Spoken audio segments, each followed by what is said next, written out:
Está bien. Bien, Sí. va. Muy bien. Muy bien, vamos a presentar al invitado del día de hoy. Es un joven diputado de Maldonado, ¿no? Efectivamente. Joaquín Garlo Alonso Pérez. ¿Alonso Pérez, segundo apellido o es compuesto? Garlo Todo Alonso junto. Pérez. No, es Garlo Alonso Pérez, segundo apellido. Bien, bien. Materno. Joaquín, diputado del MPP. ¿Qué lectura haces de la interpelación de ayer al ministro de Ambiente? Yo decía recién, final previsible, de los típicos donde la oposición no queda conforme y ya se sabe casi que de antemano que no le va a conformar las respuestas, y del mismo modo el oficialismo que ya desde antes se sabe que va a aprobar todo lo que diga. Entonces, ¿qué lectura haces tú? Bueno, buenas tardes, es un gusto estar con ustedes.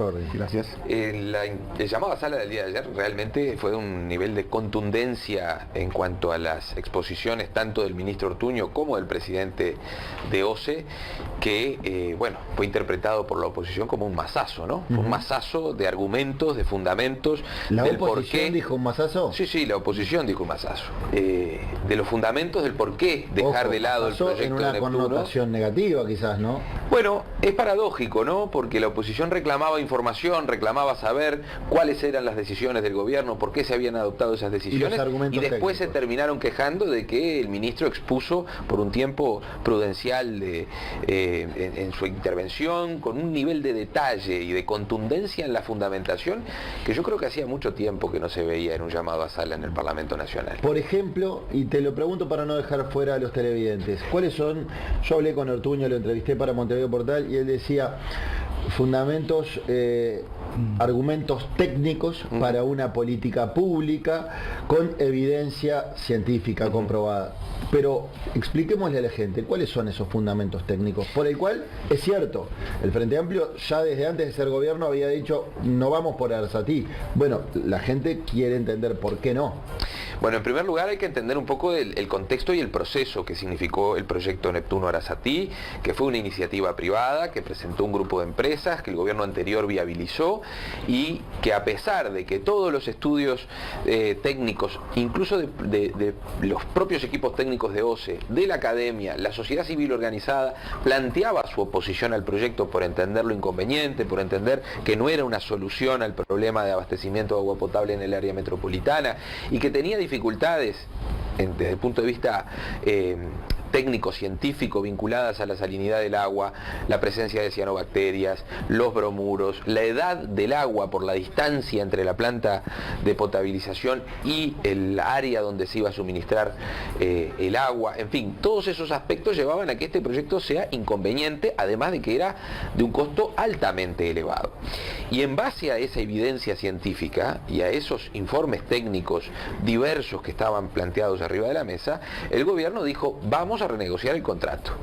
Vamos a tomarnos un tiempo para escuchar a la sociedad civil organizada, para hablar con el consorcio de empresas, y fue ese plazo de 90 días que transcurrió, y como destacó el representante del consorcio, transcurrió en un clima de diálogo fraterno, fecundo, constructivo, en una lógica del gobierno de, por un lado, construir acuerdos, por otro lado, honrar la tradición republicana del Estado uruguayo de cumplir con los contratos, que ha sido una posición del Estado transversal a los gobiernos en los últimos años, y por otra parte, escuchar a la gente, escuchar a la ciencia, escuchar a la academia y pensar en las finanzas públicas, ¿no? Porque este nuevo esquema que está planteado implica una reducción del 30% del costo de la inversión.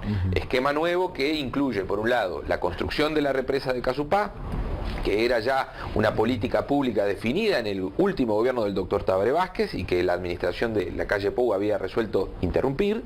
Bueno, este gobierno la retoma, pero además suma una serie de obras como una nueva planta potabilizadora, la construcción de la represa en el arroyo Solís Chico, el fortalecimiento de la cuarta y quinta línea de bombeo, a efectos de generar un plan integral para garantizar un servicio de calidad de suministro de agua potable público, operado por OCE, por el Estado, y no por los privados como estaba previsto en el proyecto Neptuno, que era otro de los problemas que traía ese proyecto, que era la constitucionalidad de algunas de las disposiciones contractuales, concretamente que se preveía la operación de determinadas etapas del proceso de suministro de agua potable en manos de privados. Me quiero ir al final. Bueno, toda la oposición en bloque sumada Identidad Soberana dicen que no dan por satisfactorias las explicaciones del ministro, y Cabildo Abierto propone una moción de decir, bueno, que se busque una fuente de agua inagotable y Casupá sea una fuente alternativa. ¿Qué opinas? ¿Cuál puede ser la postura del gobierno? ¿Le va a hacer caso a esto? ¿Va a buscar una fuente inagotable de agua o se va a concentrar en Casupá y ahí nos quedamos? Ya está en las definiciones técnicas del proceso que relatábamos y en los informes últimos que se presentaron, que el primer paso es generar este conjunto de intervenciones en la cuenca del río Santa Lucía, que es la fuente de agua más segura que hay para el área metropolitana. Desde el punto de vista de la calidad del agua... 70 se habla de Casupá, ¿no? Efectivamente. Y Casupá es un elemento fundamental en el fortalecimiento de ese esquema de suministro del sistema metropolitano de agua potable. Pero al mismo tiempo ya hay una definición clara, y desde hace mucho tiempo atrás, pero ahora fortalecida, de buscar una fuente alternativa. Porque a veces confundimos lo que es toma de agua de fuente de agua bruta, que son cosas distintas. Y en este sentido tenemos que tener en cuenta que Casupá no es la misma cuenca que Aguas Corrientes estrictamente, tampoco lo es Solís Chico, tampoco es Canelón Grande, o sea, ahí tenemos varias cuencas que convergen bajo el gran paraguas del río Santa Lucía. Y este proyecto trae aparejado también un plan de protección ambiental de la zona del río Santa Lucía para prever justamente el fortalecimiento de la cuenca. Como sabemos, la Intendencia de Canelones desde hace muchos años viene trabajando en la protección ambiental, en el ordenamiento territorial de ese entorno, para cuidar el curso de agua y en definitiva cuidar el recurso agua dulce para su potabilización. Entonces, en ese esquema es necesario seguir analizando fuentes alternativas a la cuenca del Santa Lucía, y es lo que OCE en definitiva definió. Ahora, con este esquema planteado, así como está proyectado por el gobierno, aseguramos la estabilidad del servicio y del suministro hasta por lo pronto el 2045. Es un tiempo prudencial para poder justamente seguir explorando y analizando fuentes alternativas. Bien, compañeros. Dos preguntas, ya que hubo un silencio aquí. Una, lo que vengo hace años planteando, se lo planteo ahora al diputado, no hay que hacer las interpelaciones más cortas, no puede ser 20 horas, es una ridiculez porque nadie en su sano juicio puede estar 20 horas viendo nada y nos quedamos, los que podemos tener interés en el tema, preocupados para escuchar las posiciones. Siempre me dicen que sí, que interesante, pero pasan los años, se lo pregunté cómo estaba el gobierno del Frente Amplio, se lo pregunté al gobierno multicolor. Pasa que él acaba de asumir, es muy joven, ¿no? Pero él puede tomar la iniciativa, le pregunto qué le parece esto.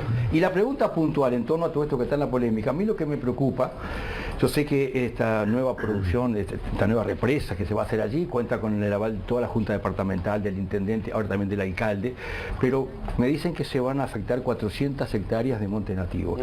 Yo sé que cualquier obra afecta, eso en todo el mundo. Ahora, ¿no se podrá reducir un poco eso? Simplemente eso. Dos preguntas, dos. Bueno, respecto al primer punto, coincido absolutamente, creo que es insano generar una discusión. Todos coinciden cuando yo planteo esto, de todos los partidos. Absolutamente...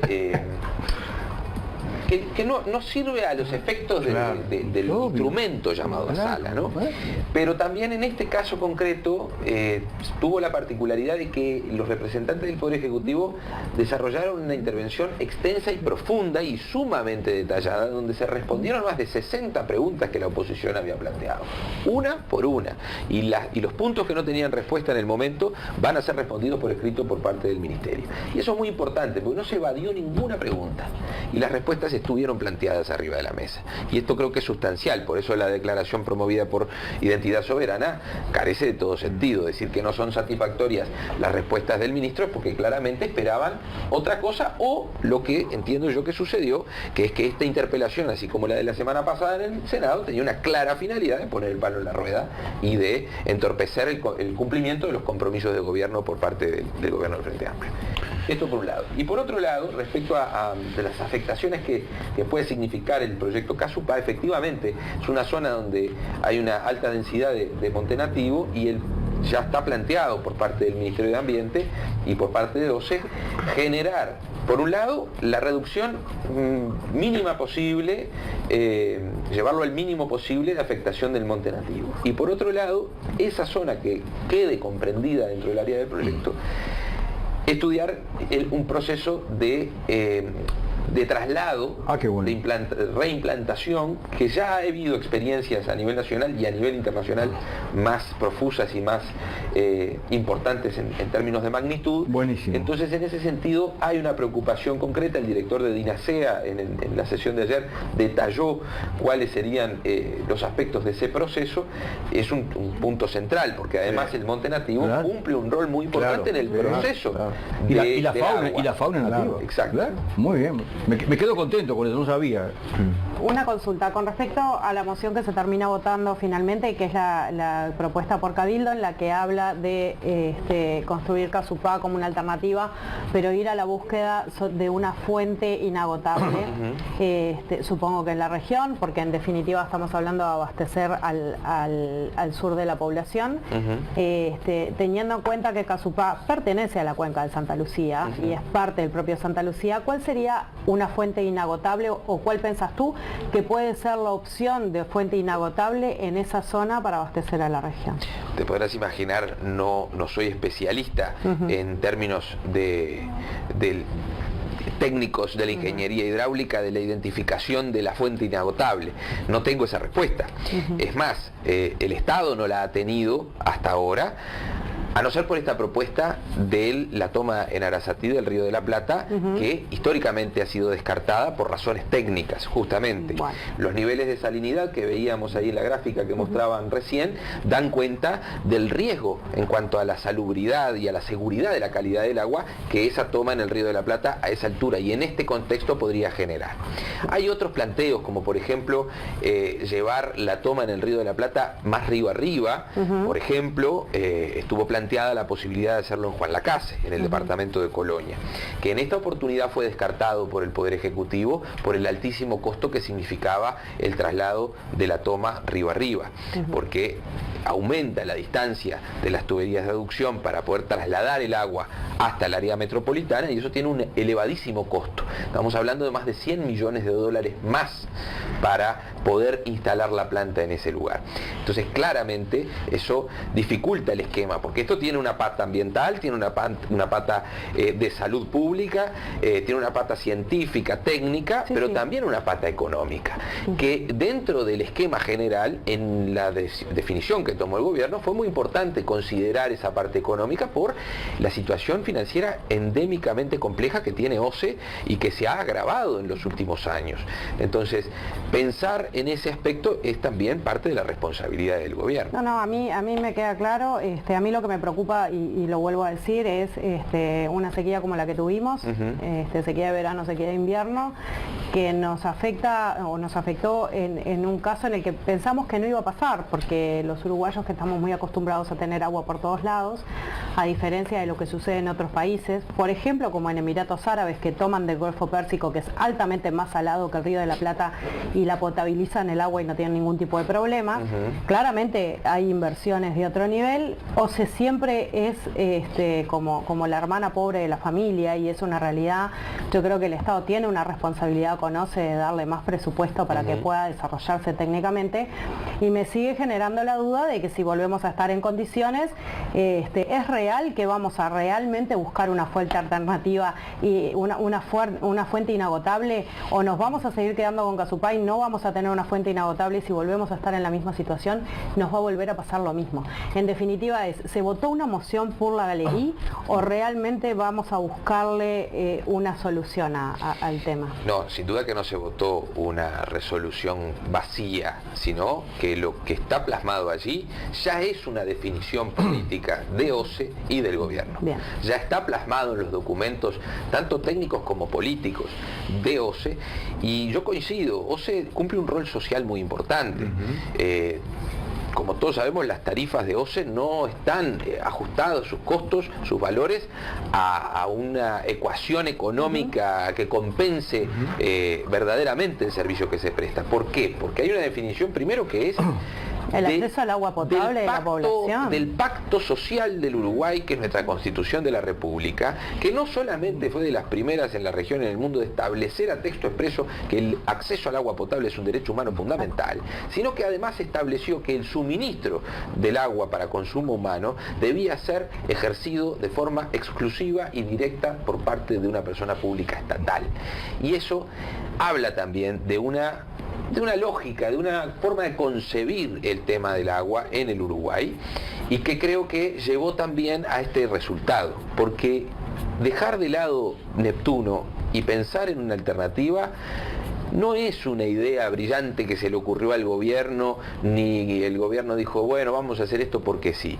Es porque el gobierno escuchó a la sociedad civil organizada, a la academia, a los científicos, que desde hace años vienen planteando, desde el primer momento, que este proyecto de Neptuno-Arasatí era un problema, y que no iba a solucionar el problema de cantidad y calidad de agua para el área metropolitana, sino que iba a generar otros, de administración, de gestión, de costos, de calidad, de seguridad del agua, y que no iba a resolver, en definitiva, un eventual problema ante un escenario de sequía, porque justamente a raíz de ese supuesto se tuvo que prever el famoso polder, esa reserva de agua bruta, porque originalmente no estaba planteado, pero como se identificó que en los tiempos de sequía la salinidad del Río de la Plata tendía a subir, y a subir a niveles que no permitían su procesamiento, era necesario generar una reserva, pero que en definitiva esa reserva no iba a dar para afrontar un escenario tan complejo como el que se vio en el 2023.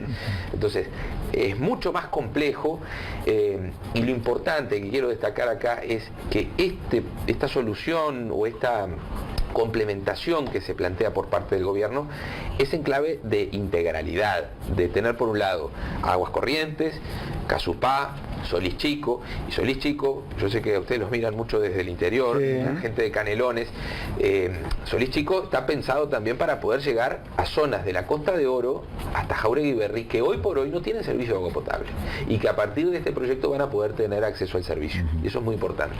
Te cambio de tema. Sí, no, dale. Volviendo un poco a lo que presentaba Alberto, al diputado, la duración de las interpelaciones, a mí lo que me preocupa más es que el instrumento de la interpelación se utilice permanentemente, y a mí me parece que la interpelación, si un ministro comparece ante una comisión donde están representados todos los partidos y así ofrece las explicaciones sobre el tema que se le está pidiendo, me parece que la interpelación tendría que ser cuando ya evidentemente es algo grave, es algo que escapa, y sí, porque lo estamos viendo permanentemente. A ver,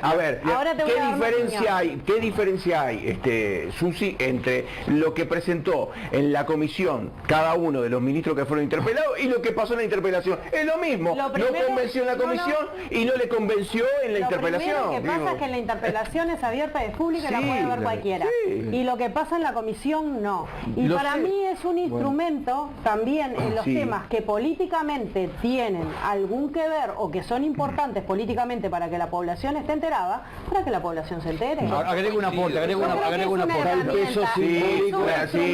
peso simbólico. Pero ustedes se creen que realmente hubo gente que siguió 20 horas la interpelación. Yo salgo acá y le pregunto a 20 personas cuál fue el resultado de la interpelación. Por favor, agrego un aporte. Pasó algo que ya lo dijimos acá en lo previo. Seguramente ya el Frente Amplio tenía ya una declaración que decía son suficientes las declaraciones, y la oposición al revés pero lo empezó a hacer antes que cuando estaba el ministro hablando. Ferrones fue muy claro, él inventó esta propuesta cuando lo van a invitar, ya estaba redactado que no eran suficientes las declaraciones cuando estaba respondiendo todas las preguntas. Encima tiene que disimular un poco, ya sabemos lo que va a pasar, pero no puede, es ridículo, que en un rato antes ya se sepa lo que van a poner. El constituyente fue muy claro cuando estableció los mecanismos de relación entre el Poder Legislativo y el Poder Ejecutivo. Y a veces se confunde la interpelación del llamado a sala. Lo de ayer fue un llamado a sala. El llamado a sala tiene por objetivo recabar información para cumplir los fines parlamentarios, ya sean de control, el ejercicio de control por parte del Poder Legislativo respecto al Poder Ejecutivo, o de la actividad de legislación legislativa propiamente del Poder Legislativo. Y tanto por un llamado a sala o por una comparecencia en comisión o por un pedido de informes, la Constitución prevé que las cámaras pueden emitir declaraciones. Sí. Declaraciones. Como las de ayer, como las que surgen en todas las... Que habitualmente las declaraciones de un llamado a sala terminan en son satisfactorias o no lo son. Chao. La interpelación, y esto lo desarrolló profundamente el profesor Jiménez de Arechaga, la interpelación es el mecanismo para la eventual censura del ministro, que lo puede hacer un solo órgano del Poder Legislativo, que es la Asamblea General. Entonces, muchas veces de los llamados a sala surgen mociones de censura que luego terminan siendo elevadas a la Asamblea General, y como no se tiene la mayoría, queda ahí y no pasa nada. Yo coincido que el mecanismo de llamado a sala es un instrumento muy importante. Obvio. Para la oposición y para el gobierno. Para la democracia. Por supuesto. Porque además en la lógica del sistema de partidos, en nuestro sistema democrático, los partidos son el sustrato de la democracia. Entonces, en esa lógica, que los partidos políticos puedan llevar adelante el ejercicio, por un lado, del cuestionamiento desde la oposición o de la proposición constructiva desde la oposición, y por otro lado, desde el gobierno, de defender las políticas públicas que se llevan adelante. Creo que es muy saludable. La oportunidad que se dio ayer fue muy buena para el gobierno, porque fue una oportunidad para explicar lo que se hizo, para no solamente dar cuentas al Parlamento, sino a la ciudadanía, de explicar qué es lo que pasó, qué fue Neptuno, cómo fue el proceso, por qué se tomaron las decisiones. Y claro, el ministro habló unas cuantas horas porque había que detallar la información, porque había que explicar lo que había pasado. Porque de eso se trata, además. Y además se trata de eso. También hubo colegas tuyos, por ejemplo, recuerdo un tuit de Julieta Sierra, que decía, casi todo o mucho de lo que están preguntando, ya lo dijimos en el llamado a comisión, sin embargo, no hay ninguna molestia en venir y reiterarlo. Bueno, lo que pasa es que se da un poco eso que pero está esa pequeña ironía de decir, a ver, ya lo dijimos, ¿para qué nos llaman a...? Son dinámicas distintas. La comisión tiene una dinámica distinta, no están todos los legisladores, en la comisión hay representantes de todos los partidos, pero no están todos los legisladores, no son abiertas, o sea, sí se puede pedir una versión taquigráfica, las versiones taquigráficas son públicas. Exacto, a no ser que se declare reservada por algún motivo en particular, se puede pedir la versión taquigráfica, pero nunca es lo mismo. La realidad es que poder seguir una sesión, o tenerla en YouTube, porque quedan colgadas en YouTube, para poder escuchar de primera mano el intercambio y demás, en temas sensibles, me parece que es muy positivo. Y por otro lado, la población se vive quejando de que los políticos no trabajan, y esto es una manera de demostrar que los políticos trabajan, señores.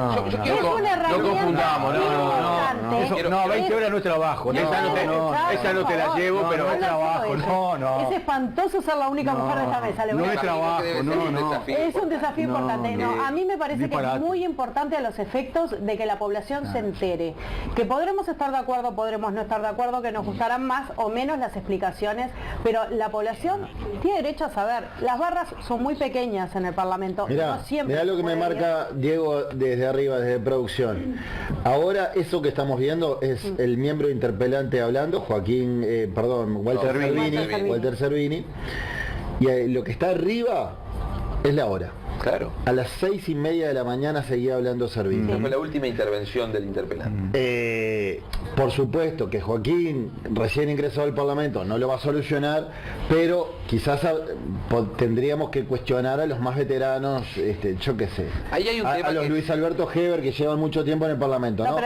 Pongo un ejemplo. Digo, yo qué sé. Se podrían acortar, ¿no? Yo lo que creo... En 10 horas y listo, en 10 horas yo lo que explíquenlo. creo es que para mí limitar la palabra en el sistema democrático pero no es la palabra. Bueno. Sí, es la palabra. Digan lo mismo en menos horas. Lo que creo es... Pero por eso se cambian los reglamentos, se cambian. Obvio. Un cuarto intermedio no estaría mal para descansar y volver. En el Senado, por ejemplo, en la interpelación al ministro Frati la semana pasada, 1 hora habló el miembro interpelante, 1 hora habló el Poder Ejecutivo, o sea, se marcaron los tiempos. Claro. Esto no sucedió en este caso porque la información era muy profusa, hubo un planteo de generar un marco justamente de tiempos para poder ordenar un poco. Pero claro, en 1 hora para que sea más dinámico, el Poder Ejecutivo no podía explicar todo lo que tenía que explicar. Pero yo defiendo mucho los instrumentos constitucionalmente previstos de control y de ejercicio de la función parlamentaria. Ahora, abusar de esos mecanismos es un problema. Y estas dos interpelaciones, cuando la información ya estaba planteada arriba de la mesa, A mí me deja un sabor un poco extraño, ¿no? Porque en definitiva, y quedó plasmado, y lo confesó la oposición, el objetivo de esto era generar un hecho político, no era obtener la información, porque la información ya estaba arriba de la mesa. Entonces, ahí se desvirtúa. Por eso, con esa conclusión a la que tú llegas, venís a mí. Estamos de alguna manera utilizando algo que me parece importantísimo. Desnaturalizando el instrumento, eso es lo que eso es peligroso. Exacto. Ahora, eso habla también de una responsabilidad de todas las colectividades, porque todos hemos sido oposición. Pero perdón, esto era un llamado a sala, ¿no? Esto es un llamado a sala, correcto. Un llamado a sala. Un llamado a sala para presentar respuestas que se le preguntaron al ministro en este caso. Está bien, pero volvemos a lo mismo. La comisión tiene otro ámbito más reducido en el que no están todos los legisladores. En este ámbito están todos los legisladores y quizá en un tema sensible como este, nada impide que se acuerden entre el que interpela y el que está siendo interpelado acotar los horarios de exposición. Nada impide que se acote las exposiciones. Nada impide que haya un acuerdo que, por ejemplo, tantos legisladores por grupo. Nada lo impide. Simplemente hay que tener un poco de sentido común, darse cuenta que esto a la gente la termina fastidiando, nadie lo puede escuchar y va contra todos. Pero pasa el tiempo y todos hacen la misma actividad, el mismo show, el mismo, por momentos, lamentablemente, circo. Es un tema de reglamentación eso, pero me quiero detener brevemente en este aspecto. Siempre se planteó, bueno, recurrir a los instrumentos de control de forma escalonada, ¿no? Entonces primero tenemos el pedido de informes y bueno, si no contestan el pedido de informes podemos llamar a comisión a las autoridades, al ministro, a los directores, en fin. Si no vienen o si vienen y no son satisfactorias las explicaciones o no son suficientes o el tiempo no da o lo que sea, tenemos el llamado a sala. No quiere decir que se tenga que cumplir ese recorrido escalonado, pero sería lo más prudente, ¿no? Porque por algo además están en ese orden en el texto constitucional, porque tiene una lógica que es, bueno, tenemos estas herramientas que sirven para determinadas cuestiones. Yo creo que hay una cuota parte de responsabilidad muy grande del sistema político del uso de los instrumentos, de estas herramientas para el ejercicio de la función parlamentaria. Joaquín, te cambio de tema antes de cerrar la entrevista. Hace, 24 horas explotó otro tema, que fue una investigación periodística del programa Así Nos Va de Radio Carve, dando cuenta que Álvaro Danza, el titular de ACE, estaría infringiendo la ley, lo pongo en condicional, porque hay dos bibliotecas, al trabajar en dos mutualistas, en Médica Uruguaya y en la Asociación Española. Yo contaba recién, hablé con Fernando Pereira hace unas horas en el streaming, en La Mar en Coche, y él me decía, se acudió al estudio del Piazzo, quien es contundente, no hay ninguna ilegalidad y está todo bien, y del Piazzo no es de izquierda y es muy prestigioso, decía él. También es cierto que ese estudio lo pagó el propio Álvaro Danza. Y bueno, el Ministerio de Salud Pública en poco tiempo salió a decir que tampoco hay ilegalidad, pero el estudio de Del Piazzo dice, a ver, recomiendo otros estudios, por ejemplo, de Presidencia, de la Oficina Nacional de Servicio Civil o de la JUTEP. 3 estudios que todavía huelgan, consultas, sí, pero bueno, todavía no existen.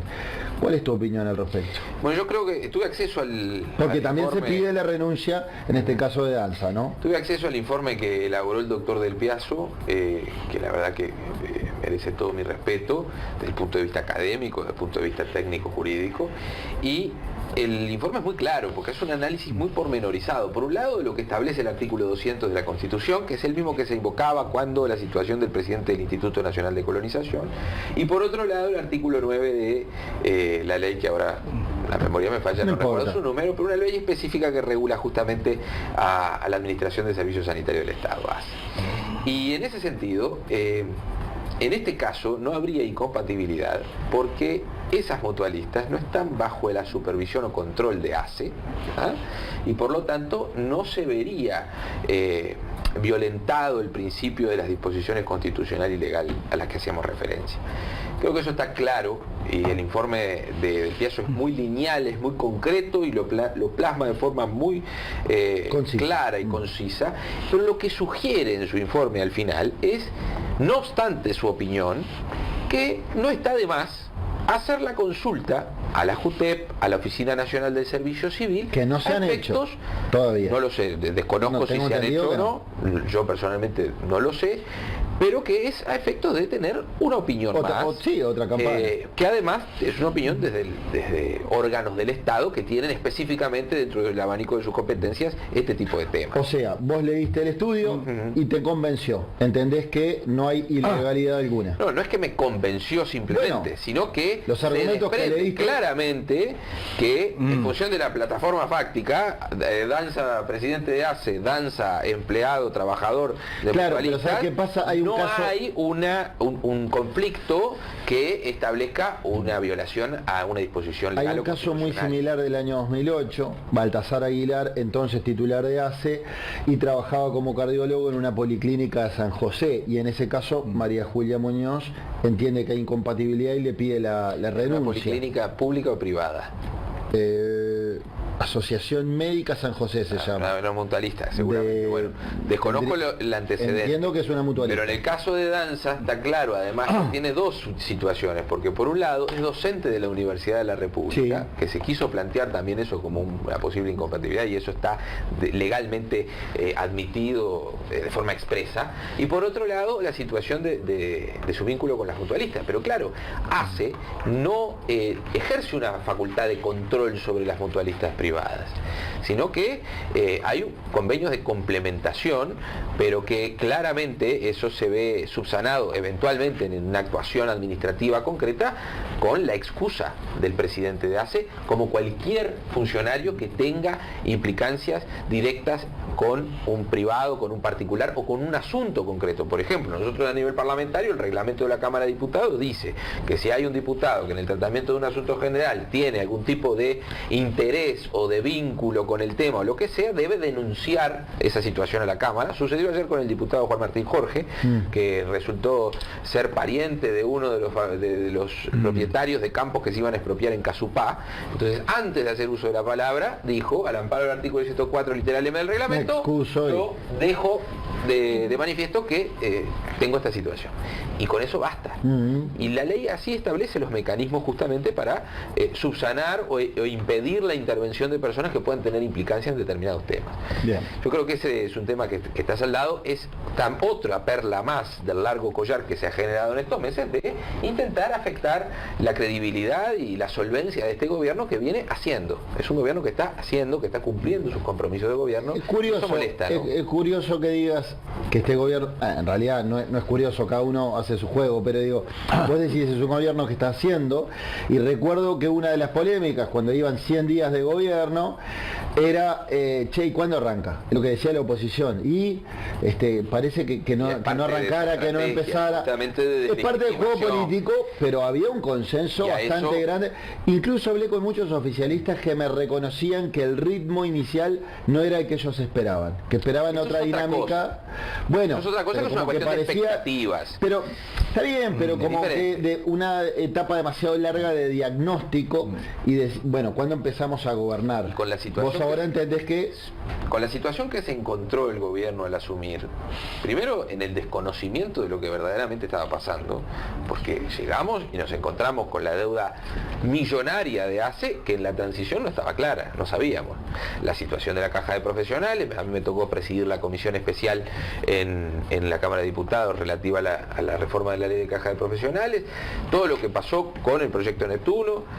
En fin, no voy a hacer el punteo, pero todas esas situaciones, lejos de paralizarnos como gobierno o de sentarnos cómodamente y decir, miren la situación que nos dejaron, qué espantoso, qué horrible, decidimos actuar y a cada uno de esos problemas le generamos una solución o una forma de encauzarlos. En la rendición de cuentas, con el tema del tope de deuda para hacer frente a las deudas de ACE, aprobamos la ley de caja de profesionales, aprobamos el programa de oportunidad laboral, ahora estamos renegociando el proyecto Neptuno, o sea, hay definiciones claras de acción de gobierno. Y el ministro de Economía...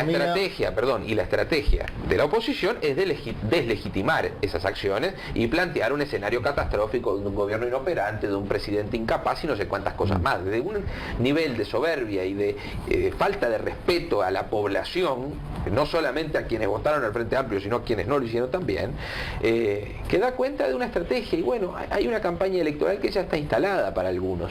Para nosotros, mirá qué pasa con todos. Yo recuerdo cuando estaba el gobierno pasado, la administración anterior, decía que era un gobierno que no tenía rumbo. Yo qué sé, eso lo dicen todos. No supieron manejar la Ferrari, esa es la verdad.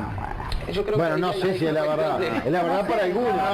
Para otros le dejaron la Ferrari impecable. Es la frase que un connotado senador planteó a la Ferrari espectacular, que después avanzó y dijo, no lo supieron manejar. Una hilaridad. No, está bien. Es una ironía, el que la casa, el que no. Voy a otra célebre legisladora. Fue una ironía, Checho, me llama la atención. El que la casa, el que no la casa. El que la capta, pero vos decís, si vamos a citar, estamos bien. No, yo puedo el que la capta. Escuchar, parafraseando. Lo que digo es, algunos entienden, no supieron manejar la Ferrari o no nos dejaron una Ferrari. Lo que dije al principio. Pero otros dicen, no, le dejamos una Ferrari andando con ruedas, depende de la óptica y el lugar donde uno se ponga. A mí las analogías automovilísticas, la verdad que mucho no me... Pero está bueno para salir de la del fútbol. Ayer se dieron. Salimos de la del fútbol. Ayer el llamado a sala giró en torno a una rueda auxiliar y... No, de vuelta. Así. Yo la verdad que no adhiero a las analogías de ese tipo, pero creo que al margen de eso estamos ante un gobierno que cumple compromisos concretos, que está siguiendo una línea de lo que anunció que iba a hacer, y eso creo que es muy importante. Y no se trata de darle un voto de fe ni una cuota de gracia al gobierno, sino simplemente de dejar hacer también. La oposición tiene que dejar hacer. En materia de política exterior, ¿entendés que hay un rumbo claro? Te lo digo por lo siguiente, decía que hablé con Pereira hace unas horas, dice, en política exterior hay un rumbo claro. Sin embargo, tenés el tema de los pasaportes, donde el gobierno Cancillería debió dar marcha atrás sobre sus pasos, y también ahí se pidió la renuncia de Lubetkin. Es un tema doméstico, no es de política exterior, de política interna. Bueno, afectaba al exterior, ¿no? Y a la imagen de Uruguay en el exterior. No es la política exterior. No es la política exterior, ¿no? Pero ya iba. Pero sí tiene que ver con el rol del ministro de Relaciones Exteriores.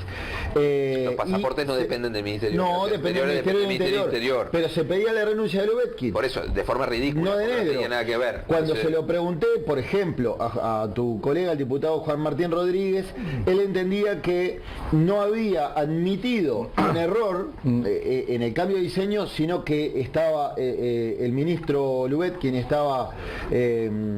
insistía con que habían actuado bien con el cambio en el diseño de los pasaportes, pero finalmente tras X tiempo hubo que dar una marcha atrás.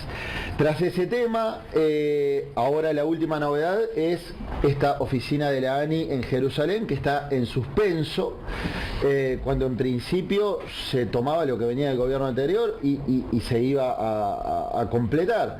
Y de nuevo da la impresión que hay una marcha atrás y queda todo en suspenso. ¿Tú ves una política clara? Sin duda. Primero porque desde el primer día hay una definición de reinsertar al Uruguay en el mundo. Y eso quedó demostrado por la participación del presidente de la República en distintos ámbitos internacionales, donde no solo organismos a los que el Uruguay pertenece, sino organismos que invitaron al Uruguay a participar en instancias especiales, como sucedió con los BRICS en Brasil semanas atrás, que fue una instancia muy importante, o la invitación del gobierno español también al presidente de la República en esa oportunidad también que se dio en el mes de julio. Y eso habla de una forma distinta de llevar adelante la política exterior, porque el gobierno anterior criticaba o hablaba de una política exterior marcada por la ideología o por los amiguismos o no sé qué historia. Te interrumpo. Paganini ex canciller, sostiene que este gobierno sigue haciendo eso, por ejemplo, al participar de la cumbre de BRICS o de la cumbre de presidentes progresistas en Chile. Pero entiende que hay va a estos eventos por afinidad ideológica. No, a ver, me lo dijo Paganini. Los BRICS reúnen a un grupo de las economías más importantes del mundo. Y claramente no hay una cuestión ideológica mediante, porque en los BRICS está India también, por ejemplo. Y no creo que haya una afinidad en términos ideológicos, sino que hay una clara intención de posicionar al Uruguay en el mundo para poder generar mayor exportación, para que venga inversión extranjera que nos permita movilizar la economía, y ese es un objetivo claro del gobierno. Yo vengo de Maldonado. Nosotros estamos recibiendo hoy por hoy miles de nuevos vecinos, sobre todo en la zona balnearia, de los lugares más recónditos del mundo, que eligen Uruguay para venir a vivir y para venir a invertir, por ejemplo. Y lo que nos plantean muchos de ellos es: Uruguay se tiene que vender.